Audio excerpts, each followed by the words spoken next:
Welcome to the Positive Sports Podcast. I'll be your host this afternoon, Grizzly Adams. Alongside me today, my brother, not as Grizzly Adams. Alex, how you doing? I'm doing less hairy than you are. You need a you like comb? that? You got to comb that shit, bro. You can't Oh, even do yeah. this. You need a comb. Oh, no, I do. I comb it when I'm in the bathroom. Like in the morning when I wake up, I got to comb it down. Comb it, and you need to dye it because it's fucking everywhere. It's black, white. Those are the only two colors, but No, there's some red in there too. Yeah, you need to dye it. I would dye it if I were you. Nah, bro. I would leave your head, salt and pepper, and then, go fucking James Harden, You know what would That's be cool? what you should do. You know what would be cool is if I dyed my hair all black and then the beard all white. Go do it. That'd be dope. or vice versa. Right? Yeah, dye the hair all white. Hey man, you're good with graphics and stuff. Why don't you go ahead and do that? Take a picture of this, take a snapshot of me doing this podcast and then, do it both ways. Hair all white, right. Beard all black, or hair all black, beard all white. That'd be pretty cool. I think you should try it, at least for one episode. It's fucking hair dye. It'll come right off. No, man, I don't think it works that way. Want to spray paint it? Get that mascara spray shit so that it looks thicker. Bro. Yeah, that'd be dope. You're crazy, man. You're crazy. All right, man. That's enough hair salon talk for this episode. The only thing crazier than your talk about my beard is your talk about the Pittsburgh Steelers. Now we're looking at 9-0. 9-0. They have a 3-game lead over the Baltimore Ravens. You're still going to tell me they're not a contender? So you're telling me that we're going to get excited over beating a rookie quarterback who didn't have all his weapons and the defense ain't that good? Is that what we're going to get excited about today? Because that's the last game I even want to talk about. No. I'm not excited about them beating the Bengals. I'm excited about the fact that they've strung together 9 straight wins. They're a contender. They are for real. This isn't week 3 where they won their first 3 games and you say, oh, whatever. I said they were pretenders back then. I know, but it's not 3 weeks now, right? Now we're talking about the real deal. 9 games, more than half the season. They haven't had the hiccups, right? Like, even good teams have a hiccup every now and then. They haven't had it. The Ravens are a really good football team. They had a hiccup last night against the Patriots in New England, a not good Patriots team. I'm telling you, the Steelers are for real. You have to stop bashing the Steelers. They're contenders. Hashtag pretenders all the way, man. I told man, listen, cash me in the playoffs. Then we start talking. Until then, Here's my question. How many teams do you genuinely think could make the Super Bowl right now from the AFC? We already discussed this. We discussed this already. How many do you give a legitimate NFL, shot? What, in the AFC? Yeah. I'm sorry. Besides the Chiefs, I don't see anybody else making the Super Bowl. You don't give anybody a legitimate shot except for the Chiefs to make the Super Bowl out of the AFC? Right. Correct. Okay. Well, if you genuinely believe that there's only one team that can make the Super Bowl, then yeah, I guess everyone else is a pretender. I disagree with you, but you're crazy. I just don't see the 9-0 record is nice, but I don't think they are. The Bills are a contender to me. No, wait a minute. The Bills seem like a contender. No. You can't. The Pittsburgh Steelers are smoke and mirrors, bro. You can't. No, the Bills are not contenders. I think they choke in the playoffs. That's all I'm saying. I think they choke in the playoffs. The Bills are not contenders because you said there's only one team that has a legitimate shot to make the Super Bowl, and that's the Kansas City Chiefs. That's what you just said. So the Bills would also be pretenders. If you follow me on Twitter, I have tweeted plenty of times. I got it broken down: Super Bowl, contender, pretender, and dark horse. And the Buffalo Bills, to me, are a contender. Everybody's picking the Steelers because it's the Steelers and they're 9-0. I'm not picking. So, I'm not picking the Steelers. I'm just saying. I didn't say you were. I said everybody else is picking the Steelers because they're the Steelers. I think they have a legitimate shot to make it to the Super Bowl. Just like I think the Chiefs have a legitimate shot, and I think the Bills have a legitimate shot. After that, I don't have a ton of faith in Indianapolis or Tennessee. I have a little bit of faith in Baltimore. They're probably the fourth team that I would throw in there.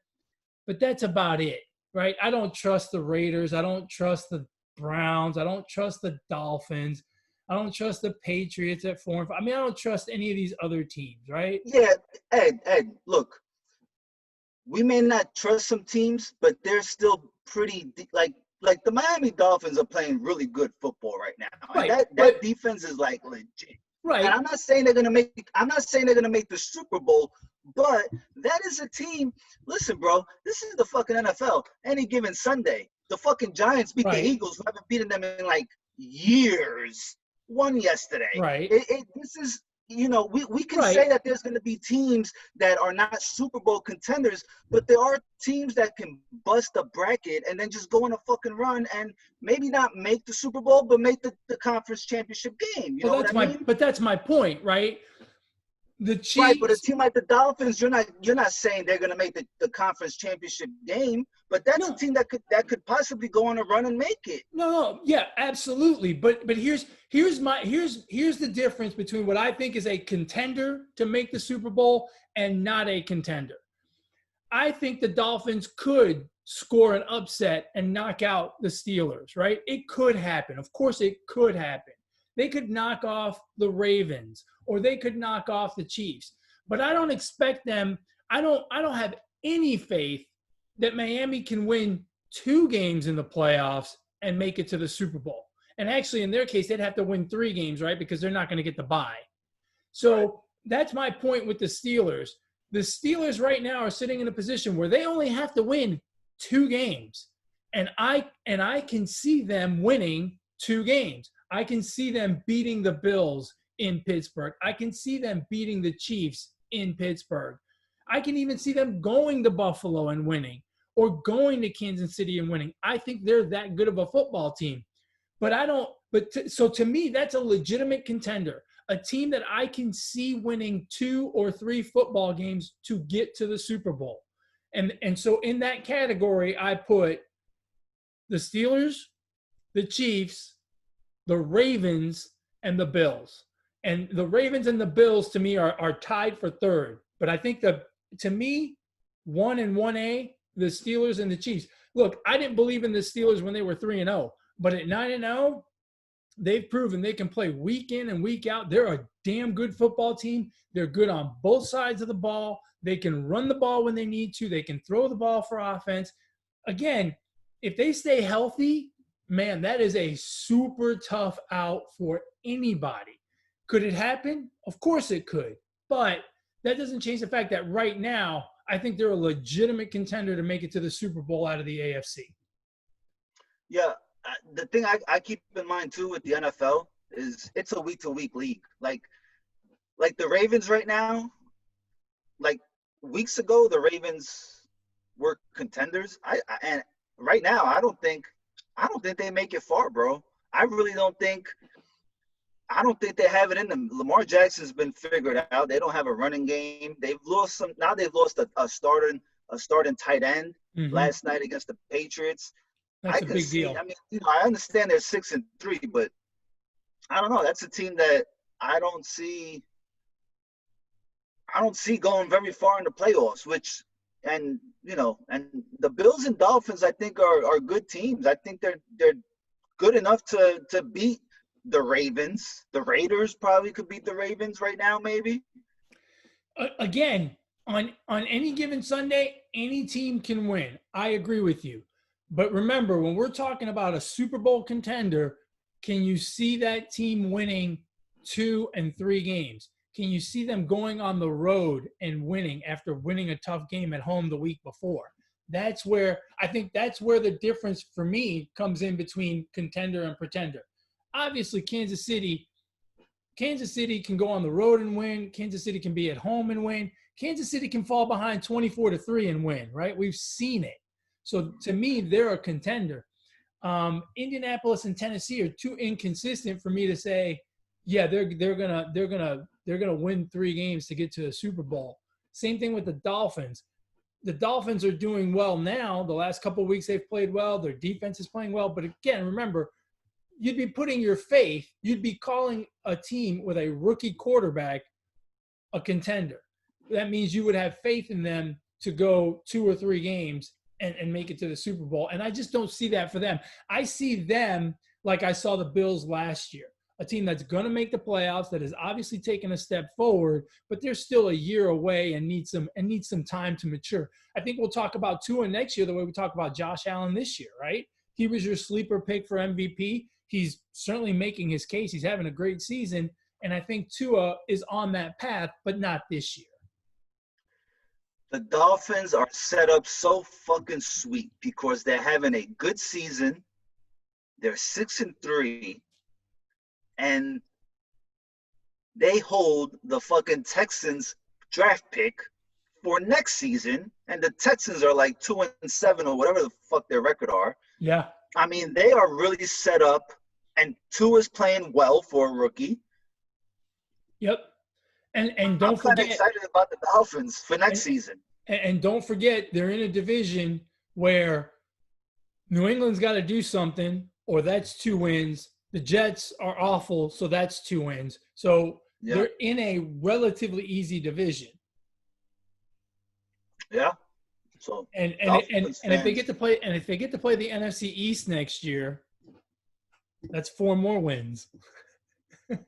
Whoa, slow down. NFC East, slow down. I'm telling you, I mean, we laugh about the NFC East on here every week, but that's the most exciting division in sports. I mean, look, if you have a team in that division is exciting. And to me, it's exciting. And I mean, look, yesterday, the 2 big winners yesterday, the Giants winning a division game and basically tying at the top in terms of wins, and the Cowboys, they didn't lose. They're, right. and the Eagles didn't win to go 2 wins ahead. So the Cowboys and the Giants are the big winners over the weekend. What did you think about that game? I know you watched that Giants-Eagles game from beginning to bitter end. Yeah, of course. I mean, I think the Giants – look, I don't like to play the what-if game, okay? But I'm going to play it for the sake of this podcast. If fucking Evan Ingram would have held on to that football on that 4th down to ice the game a few weeks ago against the Eagles, the Giants would have won. I mean, that was a very winnable game, okay? Yeah. And the following week, we play the fucking Bucks, and I mean, we were beating Tom Brady and the Buccaneers. I mean, we were beating them in that game to the very end. Until the very end. So, I mean, we could easily be looking at 5 in a row for the Giants, and this division might be out of reach. You know 5 wins will put you pretty much at the season win total for the winner. But, the thing with the Giants, I think it's all about just getting better. And I think the way they've been playing, I think they're getting better. And I think Joe Judge is doing an amazing job. And, they're in contention. And so are the Cowboys. I think the Eagles and the Giants have the harder schedule than the Cowboys do. So, I mean, the Cowboys are in it. You know what I mean? The problem with the Cowboys is the Cowboys don't have a quarterback. Well, yeah, but I mean, look, again, anything's fucking possible. They still have to play the Giants again. They still have to play the Eagles again, I believe. They still have to play the Redskins. I mean, and look, I said it. These division games, you never know how they're gonna go. Look at Tennessee and look at the Titans and the Colts on Thursday night. Everybody had the Titans, or most of the people at the Titans. And in the second half, the fucking Colts just, shut them down. So those division games can go either way, man. But, I mean, as a Giants fan, I'm excited, especially because the team is not getting – they're looking better. You know what I mean? Like, I don't expect us to make a deep run into the playoffs if we even make it. I'm looking a little maybe next year, 2 years down the road. So I'm excited for them. Yeah, no, and I think with the Giants, out of all four teams, they all suck, right? But I think there's the most optimism for the Giants because the Giants are a young team. They've got a young quarterback, and they're getting better. So you see a progression with them. The Eagles are the exact opposite. They have more talent, and yet they continue to regress every week. The Cowboys don't have a quarterback. I think they've got some locker room issues. And then Washington is just flat out awful. I mean, they're just awful everywhere. They're bad on offense. They're bad on defense. They have a great coach in Ron Rivera, but no talent at all. So if you look at those four teams, the team that's having the best season, regardless of where this ends up right now, is the Giants. Even if the Eagles were to make the playoffs eventually, or the Cowboys, or even Washington, I think the Giants are having the best season in terms of what it means for their future. And so that is very, very good. Let's go out to the NFC West. And the reason I want to go to the NFC West is because we had just an incredible football game between the Buffalo Bills and the Arizona Cardinals. I thought that game was over like 3 different times. The Josh Allen pass in the fourth quarter late in the game, I thought that was it. And it was a hell of a play. But then what DeAndre Hopkins did, my goodness. I mean, Houston fans must have been in tears watching that. That was an incredible catch, 1 versus 3, and he jumped about 8 inches higher than everyone else, or he stretched out 8 inches higher than everyone else, caught the ball at its absolute peak, came down amongst all those arms and legs flailing around and held on to it and won the game for the Cardinals on the last play of the game. Just incredible. Yeah, that was a great game overall. Credit to Kyler Murray for getting out the pocket and making the throw, because I mean, that's getting overlooked because of the catch, but the catch was just so amazing, and the fact that it was over 3 people is just fucking nuts. That was all. I mean, that's what D Hopkins does, man. He fucking just catches footballs. That's catch amazing. Right there, to me, when you look at Arizona at 6-3, sitting atop that division, that catch to me crystallizes this season for the Cardinals and the Texans, right? The Texans could only muster 7 points against the Browns yesterday. Granted, the weather was terrible, but 7 points, and that was late in the fourth quarter. So they basically got shut out for 3 full quarters and change, 3.5 quarters. And their offense has been abysmal throughout the season. And now you've got Arizona, who's putting up a lot of points. I mean, remember a couple of weeks ago, they played a game against the Seahawks where they were behind the entire game and ended up tying it late in the game and then winning it in overtime. So to me, that catch really points to not just who won the trade, but really how these seasons are going for these 2 teams that made that deal in the offseason. When I look at the standings, that catch is a difference between the Cardinals currently being the 3 seed to the Cardinals being out of the playoffs right now. Out, yeah, absolutely. So that is amazing, and their strength of schedule is the easiest amongst the whole NFC. The rest of the way? Their strength of schedule is the softest. The rest of the way. Right. In the whole NFC. Wow. So huge win for them. Huge. I mean, just a huge win for them. Yeah. Just incredible. And that the other thing that game brings up, we talk about Tom Brady and Phillip Rivers and Ben Roethlisberger, these older guys, but man, we got some young quarterbacks that can really play the game. I mean, Kyler Murray had a great game. Tua is playing well early on. Justin Herbert back out in LA for the Chargers is playing well. Obviously, you've got Mahomes and Lamar Jackson, who are a little more established but still relatively young guys. I mean, you've got a lot of good young quarterbacks, and we like to talk about the Phillip Rivers and the Tom Bradys and the Aaron Rodgers of the world, but man, we got a crop of young guys that are going to be fun to watch. And that game yesterday showed it to us over and over again with those two guys. Yeah, don't forget Joe Burrow. Joe Burrow is also having a pretty decent season. Considering he doesn't have much help around him and a defense that really doesn't help, the defense kind of puts him behind the 8 ball quite a bit. Yeah, I think he's having a real good season. I just hope I just hope he doesn't get the confidence beat out of him. Well, the Steelers did put him on his ass yesterday plenty of times. The Steelers have beaten the last 3 number 1 overall picks. See, and you say their schedule's soft. Come on. So, yeah, and staying in the NFC, and this is where when I say the NFL is a week-to-week league, but with this team, I think there's something to worry about, man. I don't know if this quarterback – I don't know if Russell Wilson can carry the Seahawks. I don't know. I think they don't have a running game. And once you shut down DK Metcalf, that leaves Lockett. I mean, the Rams did a really good job at playing defense against the Seahawks yesterday.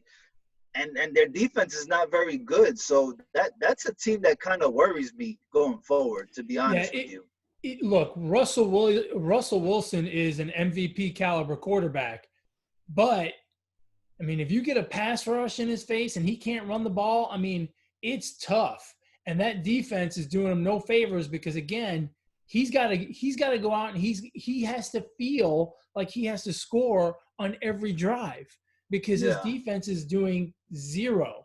And when you face a team like the Rams, right, who have a very good defensive line, who have a decent secondary, it gets real tough. And that's what we saw yesterday, right? We saw a Seattle team that really got shut down. I mean, 16 points is not going to do it in the NFL of today. No. And they're really – they have to find a way to bring back the Legion of Boom because defensively they have a lot of holes. They do not look good anywhere. They get zero pressure on the quarterback, and that's an issue in today's NFL. Yeah, that Legion of Boom era, that's long and gone, bro. It's distant memory. Yeah. Now, the other team that I am now concerned about, I wasn't concerned before yesterday, but now I'm concerned, is the Saints. Now, they won their game against San Francisco, a game that they were supposed to win. They won it relatively comfortable. They won by 2 touchdowns, no big deal. However, Drew Brees went down in that game, and come to find out, he has 2 broken ribs. That's a problem because they don't have Teddy Bridgewater to back him up like they did in previous years.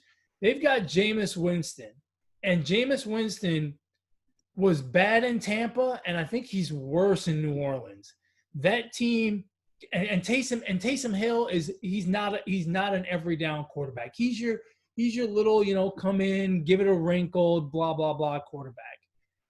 Without Drew Brees, that offense is sputtering. It's gonna sputter. That's a problem. How many ribs does the human body have? 16. I think 8 on each side. Well, he'll be fine. He's got fucking 14 other ribs. He'll be fine. Count them. Are you counting them? Hold on. Trying. Hold on. 1. Hold on. I gotta move my fat out the way. I gotta suck in my stomach. 4, 5, 6, 7. I failed science, so I don't know. Yeah, I didn't take anatomy, so I don't know. But I mean, and ribs don't heal like that. Yeah. It takes a little time. Yeah. They're at 7-2. They're sitting atop their division, but they've already used their bye week, right? So now they've got to play 7 more weeks. And, all right, let's see. Without Drew Brees, it's not going to be pretty. Well, I think they can get by, Ed. They play the Falcons at Denver, at Falcons, at Eagles, before they play the Chiefs, Vikings, and Panthers. So if they can survive those next 4 games, they should be in the driver's seat for the number 2 seed. Yeah, right? even if they pick up 3 out of those 4, right? That would be 10 wins. You would think that would be good enough to make the playoffs, especially with no wild card coming out of the NFC East. Yeah. And I mean, I agree with you about Jameis Winston, but I think the key with them is I think Taysom Hill can be a decent fill-in for a few games, 2, maybe 3, only because, and the only reason I say that is because of who has a hold of the playbook, and that's Sean Payton. I think he really maximizes the use of all of his players, and his playbook is just so out there sometimes that I think that's why they pay Taysom Hill so much money and use him a lot. Again, only as a fill-in, and he can't be an every down. He's not an every down quarterback. So maybe, and like I said, the ease of those next 4 games, they can get by. You can kind of put it on the back burner that, okay, Drew Brees is not here. We can get by. You know what I mean? I hope so for their sake. Now, the other thing that could happen too is maybe once right now he plays, however many downs, right? 10 to 15 downs a game. And, they bring him in for all the special package stuff.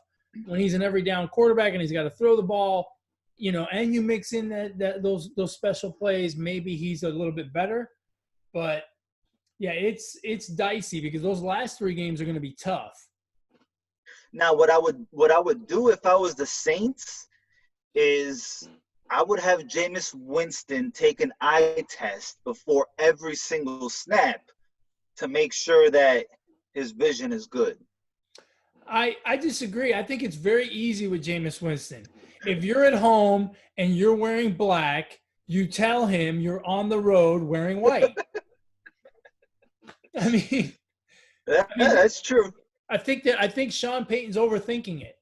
I think there's a very easy solution. That's it, huh? It could be. It could be. We've got the Vikings and Bears tonight in a division that to me is becoming more and more interesting. The Packers lead at 7-2. They won a relatively easy game yesterday against the was it the Jaguars they played yesterday? And now granted the Jaguars did make it closer towards the end, but still they won. They're 7-2. And you've got the Bears at 5-4. Their bye week is coming up. The Lions at 4-5. They have a bye week coming up. And the Vikings at 3-5. And they've already used their bye week is already come and gone. The Vikings have to get on a run here if they're going to get in the playoff conversation, like I believe they will. And I think it starts tonight against the Bears. Should be a good game. Who you got tonight? I have no clue, man, because I don't trust the Bears. And, Kirk Cousins on primetime is not too he sucks. He sucks on Monday Night Football. I mean, plain and simple. Yeah, it's one of those games where it's like, who do I trust less? Look at this. Kirk Cousins is 0-9 with 12 touchdowns and 6 interceptions on Monday Night Football.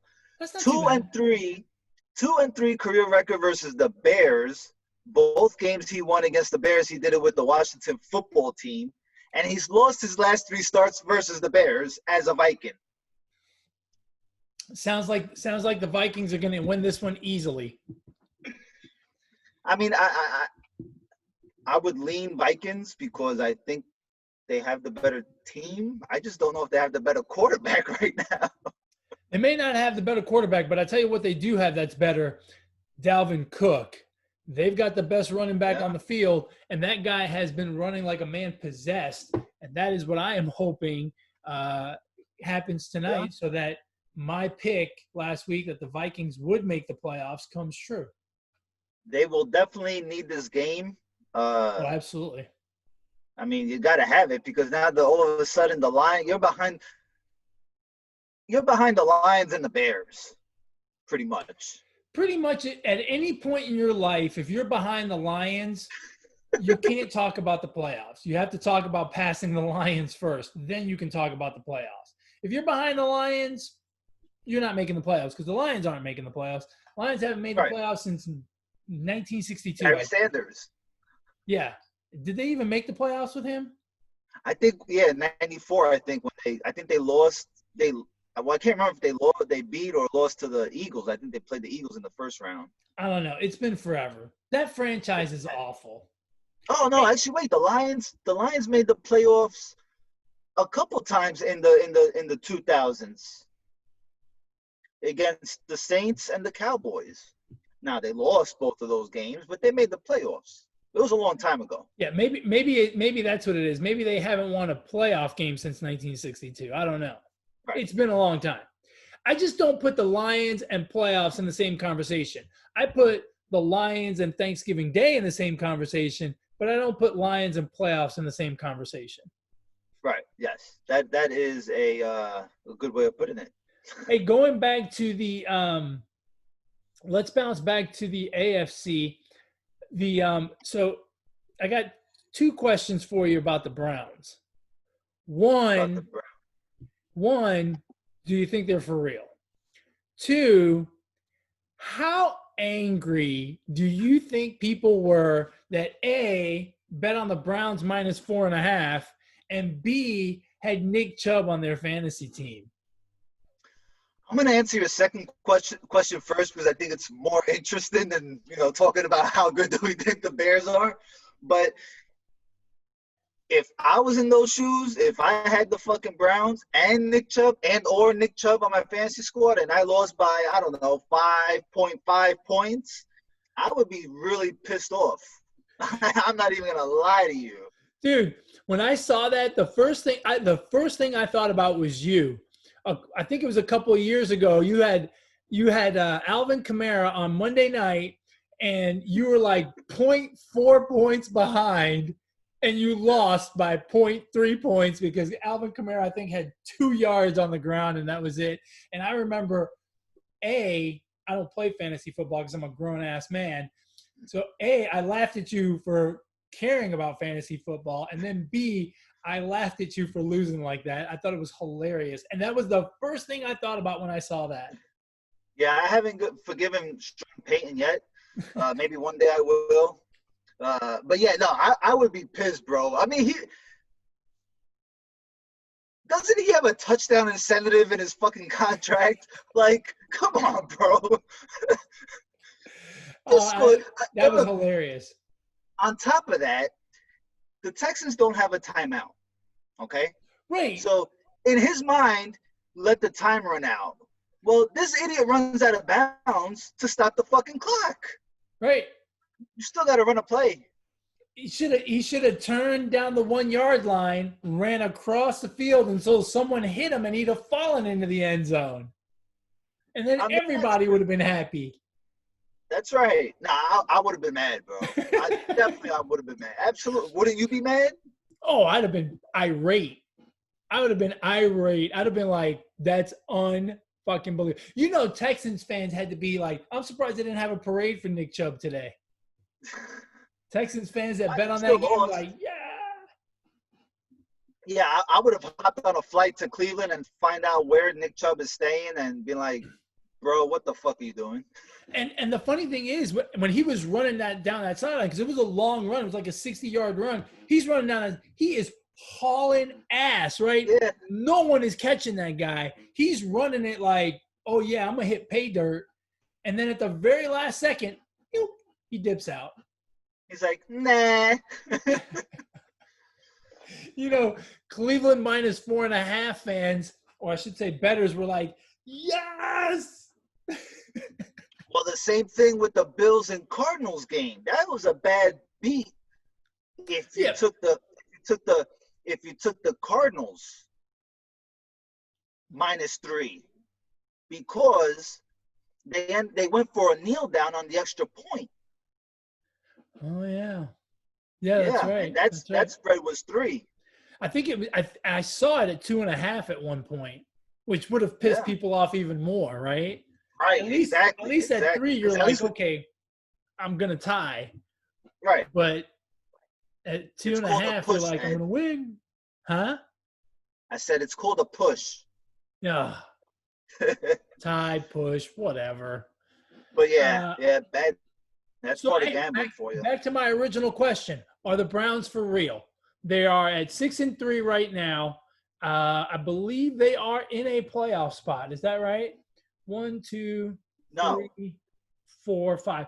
I mean, they're tied for that wild card. There's 5 teams at well, 6-3. They're one of them. I don't know how the tiebreaker shakes out, but they're obviously pretty close. Are they so for real? What do you think? Baltimore wins the tiebreaker over Tennessee and Cleveland. Okay, so Cleveland would be the number 8 seed. Now, if there is a But hold on, Alex. So just to recap, you've got the Colts, the Raiders, the Dolphins, the Ravens, the Browns, and the Titans, all at 6-3. The Browns and the Titans would be on the outside looking in. So my question to you again: are the Browns for real? Do the Browns make the playoffs? all right, Call your man. shot. Here's my hot take. The Cleveland Browns are absolutely contenders. They are Super Bowl contenders. They are better than the Pittsburgh Steelers. They can't be contenders. They can't be They Super are. Bowl contenders. You You're said the right. only team that can make the Super Bowl ahead of the AFC is the Chiefs. Therefore, there are no contenders other than the Chiefs. No. The Chiefs are Super Bowl contenders, and then there's contenders to be good, and that's the Cleveland Browns. Contenders to be good? Yeah, I don't know, man. The Cleveland. No, I'm still not I sold. don't even see them really pulling off an upset. You know, if they were to make the playoffs, they would have to play the Chiefs, Bills. I don't think they could beat any of those teams, bro. Maybe Baltimore. They could probably beat Baltimore. I disagree. I don't think they can be. Out of all those teams that we named that are in the playoffs, I don't think they could beat any of them. Maybe the Dolphins, but that's about it. You know, with the new rule, in case they have to reschedule a game, they're gonna add an 8th team. The Browns would make the playoffs right now. That'd be great. I think they should I think they should have 8 teams. I think the whole thing about having 7 and one team gets a bye, either have 6 and have 2 teams get a bye, or have 8 and no one gets a bye. I think I don't know why they went to 7. Just go straight to 8. You know you want to anyway. You know you're going to. Yeah, I don't know. I guess either way doesn't bother me. This way doesn't bother me. I mean, you know, if you have been the best team in the NFL, right? Best record or whatever, and you're the only team that gets a bye, then that's fine. I mean, I really don't care. It's whatever. Oh well. Um, Anything but else? yeah, I can't see the Browns really going anywhere. So I don't think so. I agree with you. I don't think they're gonna do it. so What out of else? those Huh? 6-3 teams, besides the Browns, don't count the Browns because they're not in the playoffs. Out of those 6-3 teams, right? Colts, Raiders, Dolphins, Ravens. Which team do you see going the furthest? The furthest, right? Like, I guess winning at least one game. Well, I think to me it's the Ravens. I think the Ravens are the best team in that group of 6-3 teams, and here's the real tiebreaker for me. They're the best coach team out of that group, and so when you get to the playoffs, to me that means a lot, right? When you have a coach like John Harbaugh, I think that's very important, and that goes a long way. So for me, it's easy. Out of those 6-3 teams, I like the Ravens the most. I like Tennessee because I know they can run the ball and they have a good coach as well. I like Indianapolis because they have a good offensive line. They can run the ball, throw the ball, and they also have a good coach. So to me, those three teams are pretty close. But my favorite, or I should say the one that I have the most faith in, would be the Ravens. The Ravens, huh? Well, How about they you? would have to play. They would have to play the Chiefs in the first round. That's a tall task right there. Right. Oh yeah, absolutely. That would be tough. Out of those four, ooh, the Dolphins kind of scare me, bro. The Dolphins would be a team that I would not like. If I'm the Colts, I don't want to play the Dolphins because that would be I would not want to play the Dolphins. That defense, I think, is really legit.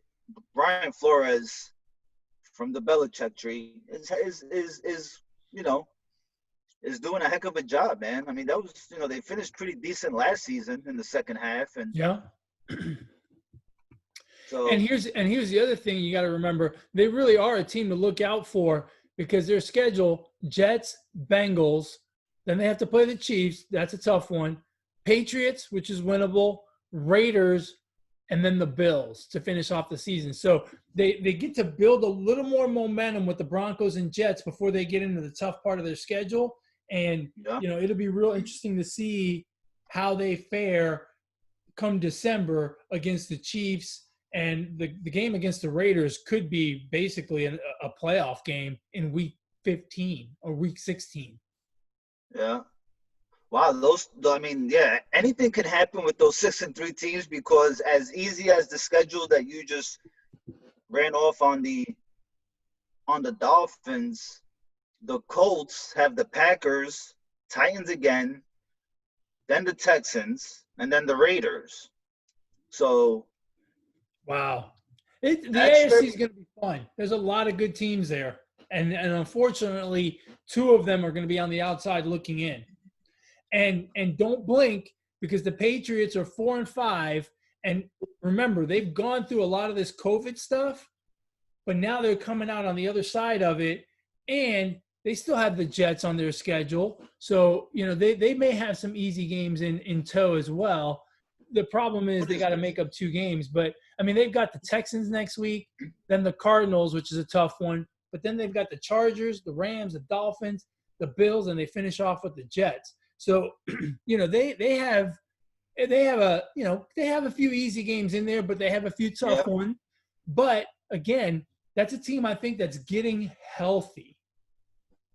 I mean, but I think the way we have to look at it is what's it going to take? Like, how many wins are they going to need to get in? Because they have a lot of teams ahead of them. Over. Yeah, I mean, you're looking. What are they? 4-5? Yeah. Shit.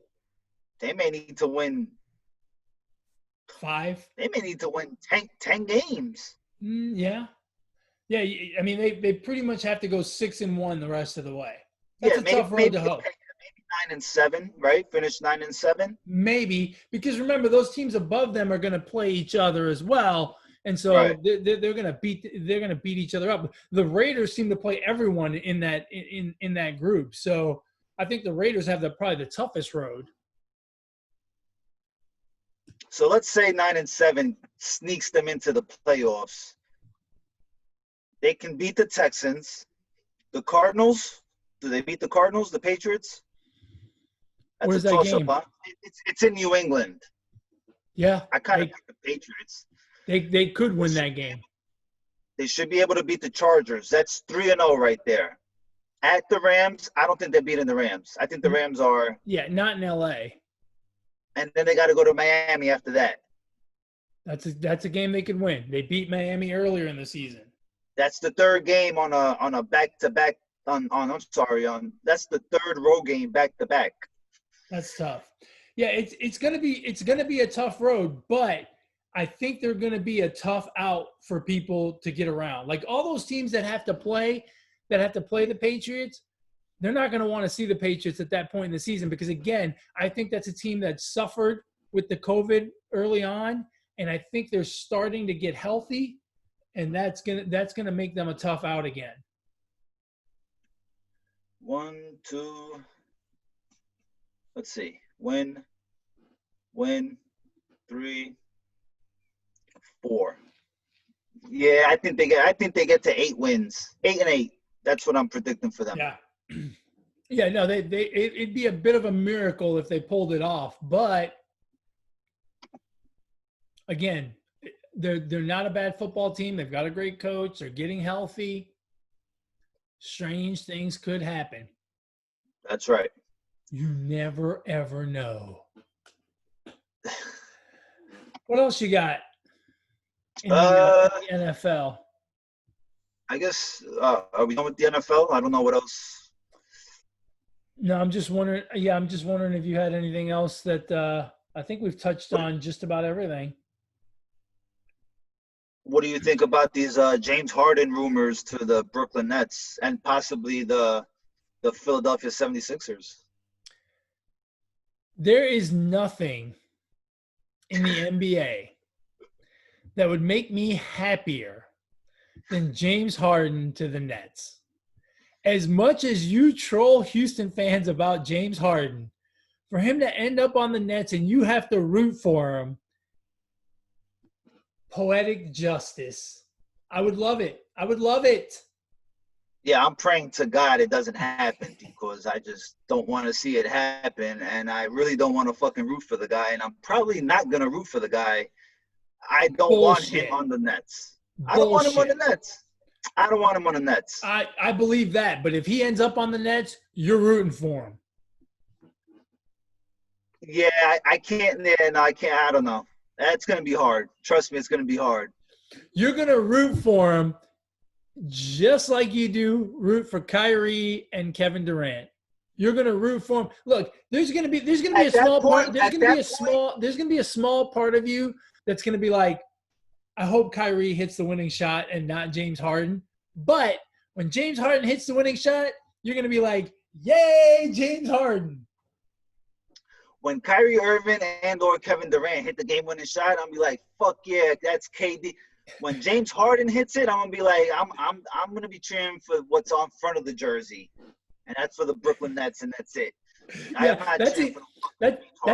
that's exactly how it's gonna go. When Kevin Durant hits the game winner, you're gonna be like, "I love KD." When James Harden hits the game winner, you're gonna be like, "I love the Nets." You know what's gonna happen? Kyrie Irving and Kevin Durant are gonna go down. They're gonna miss the whole season, and James Harden is gonna fucking carry the Nets to a title. A title's a title, man. I 100% am against that trade, that move for the Brooklyn Nets. I think it really benefits the Rockets. Oh, yeah. If I'm the Rockets, I mean, you almost got to do it. But the Nets, I don't think that's what they need right now. I think it would benefit more the 76ers making that move. I think him and Ben Simmons would be a really good backcourt. Who do the Sixers trade for him? I mean, Embiid's got to be the top piece, right? And then you just trade away other pieces. You really think a Simmons, Harden, Batman and Robin works? I don't think so. Yeah, because I think we've seen that the Embiid and Simmons Batman and Robin doesn't work. So I agree with you there. Maybe now, you know, you got a player like James Harden who can put up points and now can run the court with Ben Simmons. You know what I mean? Yeah. So Ben Simmons is a really good basketball player. He's got the one fault that is something you can't shoot, but that's something you can develop. He's got so many other intangibles. He's a good fucking basketball player. He's a good basketball player in spite of the fact that he can't shoot, but he will never develop a shot, and therefore he'll never be a great player. Yeah, I don't think he really needs to shoot the ball that much. You know, and now with Harden on the team, well, yeah.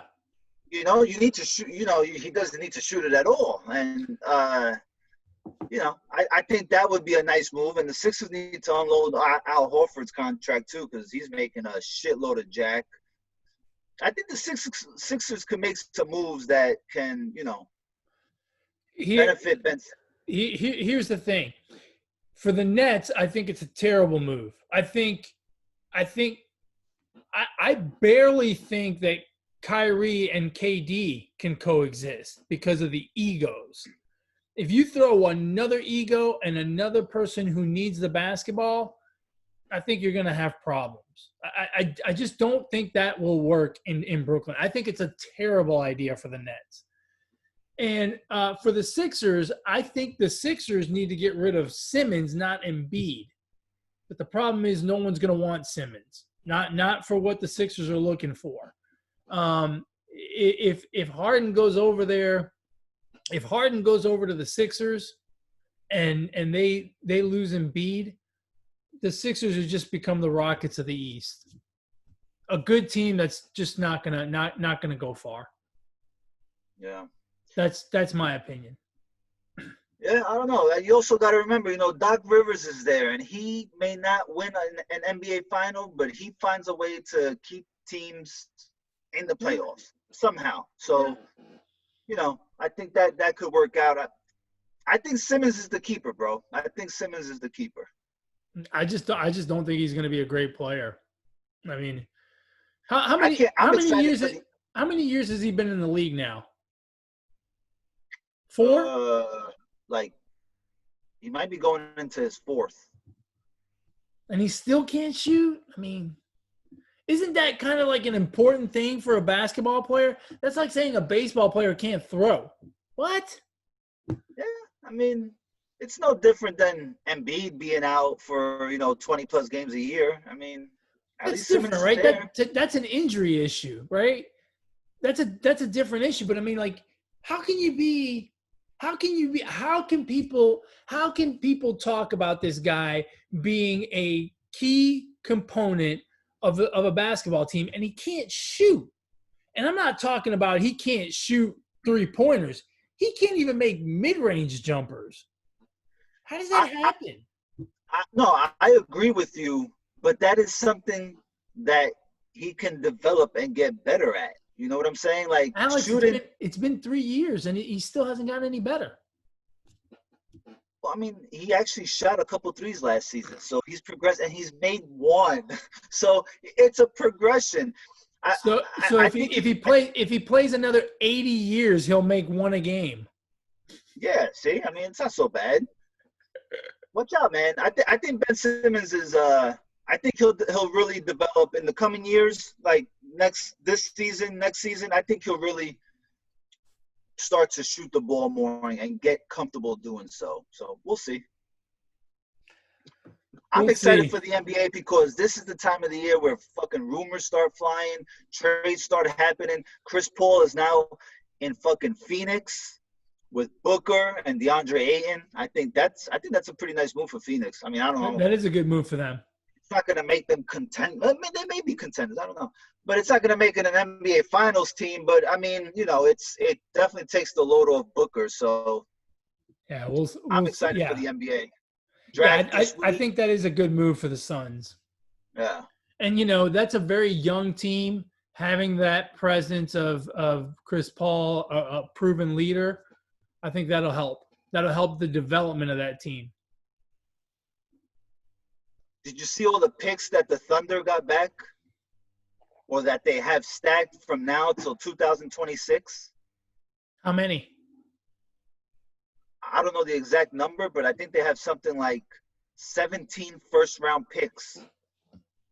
Wow. Now, that is all fine and dandy, but collecting assets only gets you so far. Like, unless you think you're going to draft – unless you believe you're going to draft the next – MJ, LeBron, Kobe in the draft. You know what I'm saying? Like the next Durant, the next Kyrie. Here's the thing.